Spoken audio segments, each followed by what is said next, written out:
It's a market larger than any in human history. There are over 4.4 billion social media users worldwide, a staggering number that drives a market value at over $234 billion this year. But the fuel for this economy engine isn't just data, it's dopamine. Experts call it the addictive setup. Social media companies use a psychological principle known as a variable reward schedules, the same mechanism used by slot machines. You pull down to refresh, not knowing if the next post will be a boring ad or a viral video.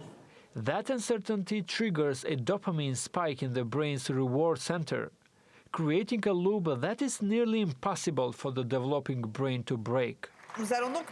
These social networks promised to connect, but they have fragmented.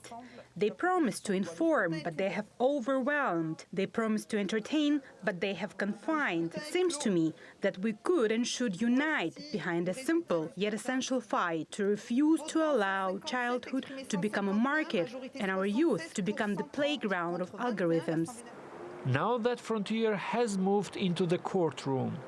In Los Angeles County Superior Court, opening statements began this week in a trial that could change the tech industry forever. Plaintiffs allege that Instagram's parent Meta and Google's YouTube ignored internal warnings about child safety in favor of profit, while TikTok and the owners of Snapchat Snap recently settled their portions of the suit for undisclosed sums. Meta and YouTube are heading to a jury. 3 parents from the UK who claimed they lost their children because of social media influence gathered outside the court to show their support for the plaintiff.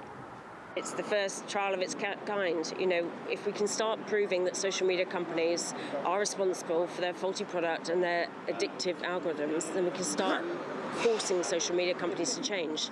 They're not choosing to change on their own will, so they need to be forced. They need to fix their product. The companies claim they are now providing safer, healthier experiences. But internal documents revealed in court suggest a different target.